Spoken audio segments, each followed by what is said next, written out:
As a golf pro, I do this one simple thing every single day to maintain a healthy spine, reduce lower back injuries, and maintain speed and strength.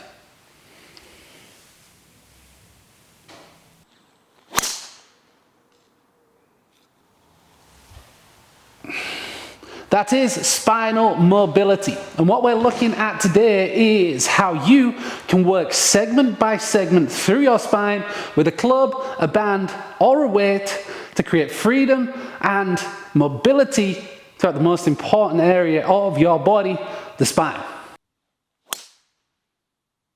Why do you need to do this? Because golf swing puts an awful lot of pressure on your back, especially if you got a little bit of early extension or just not the best mechanics. What you're going to find is that as we play, we're constantly compressing the spine. We stand up, we lock down, and as we move back, we go into that bit of extension, we put pressure down on the lower back, and that is where so many issues lie with golfers. So we need to work through the spine segment by segment, creating additional range of motion, reducing that tension and compression, and making sure that you have a restriction-free golf swing when you tee it up. Before we get started, make sure you hit the GOLFWOD app for the best workouts in golf. You can get your 7-day free trial with the links below. But right now, we're looking at how you can have a healthier, injury-free back. And you can start with a club. You do need to be on some level of raised surface. Doesn't need to be this high. This is all I've got. But what we are looking for when we go into spinal flexion, which is the rounding of the spine, is that we actually work piece by piece. So instead of working into our hip hinge like we do with so many of our movements in the gym, where we push the hips back and maintain that neutral spine position, what we are actually looking to do when we work our spinal mobility is to go from the neck, the cervical spine, through the thoracic spine, which is the middle, and down finally into the lumbar. So we need to almost peel ourselves down so we change up our movement patterns. We go from the top, so we round down with the chin, then we start to work through the thoracic. You can feel yourself pushing and rounding out that spine. As we get down into the lumbar, you can feel the legs starting to engage. We reach as far down as possible. This is why we're on a raised surface. You might be able to reach past the toes, and then same on the way up. You start in the opposite direction, work back up through the lumbar, through the thoracic, cervical, and look forwards. Just like you do in your golf swing. We load from the ground up when we go back, we get to the top, we're fully loaded, and then we reverse the sequence on the way down. We start to load through the ground, turn the hips, and fire back to the target. When you work through spinal flexion, we want to work from the top down, we're really rounding the body, we get to that full range of motion, we breathe and let that stretch set in, and then we go back up from the lower all the way through to the upper. The best place to start doing this is with a band. A strong band, because this is going to support your movement and allow you to create even less restriction. So if you are locked in terms of the spine, you're a little bit compressed and you can't move the right way, your body will restrict your movement to avoid injury. That's what it's supposed to do. But here, with the band, we're going to loop this around our waist and allow that to hold us in place so our hips stay level and we can work through that range of motion with support.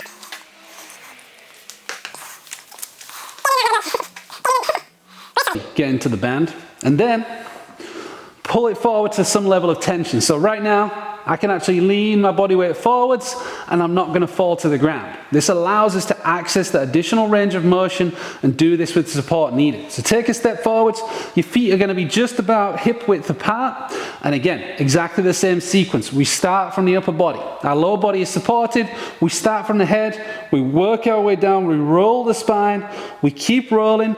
Once you get past the hip, the band is going to hold you up, and then we get to the bottom, really let yourself hang out. Okay, so here we're just trying to create a little bit of separation between the discs. You've gone all the way into that position, there's no loading on the spine, and then you reverse. Okay, so this feels really, really good. You're just trying to create space and mobility. So you work through controlling the breathing all the way through. The less stress on your central nervous system, the more movement your body will allow. So again, from the top, head down, through the cervical, through the thoracic, into the lumbar, Your legs are really just supporting the movement. There's a very slight bend of the knee. And here, our spine is free, and we're just increasing our mobility. And then, if you're a strong individual, advanced with your training, we can load this movement. It's called the Jefferson curl.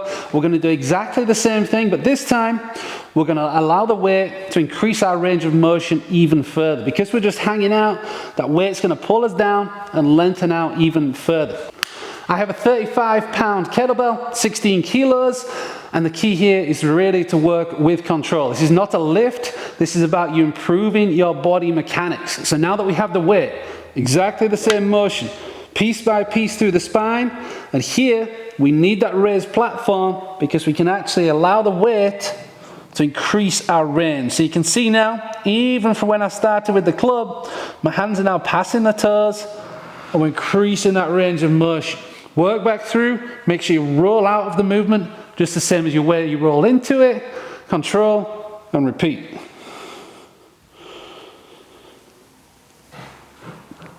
So this can be used as part of your strength training, as part of your mobility, and it's something that I use every single day to ensure that I'm looking after my back with the golf swing, the training, and everything that goes through. You have to do the work if you want the long-term results.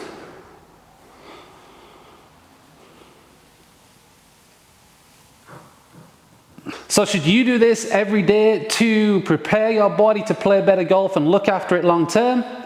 Yeah, you probably should. At a minimum, look at adding these in 3 days a week. 3, 4, 5 minutes will get you an awful lot of benefit. And once you start to feel that you can move through the spine, you're going to unlock the hips, you're going to unlock your range of motion, whether that means a longer backswing or more speed because of the turn through the ball, there are going to be serious benefits for your swing and for your body. That is what we do. And remember, go get the GOLFWOD app, because then you can really see what your body is capable of whilst creating the golf fitness lifestyle that allows you to play your best every time you tee it up. Appreciate you taking the time. Hit like, leave us a comment below, let us know what you want to see, let us know how you're implementing golf fitness in what you do, and make sure you subscribe, and golf strong.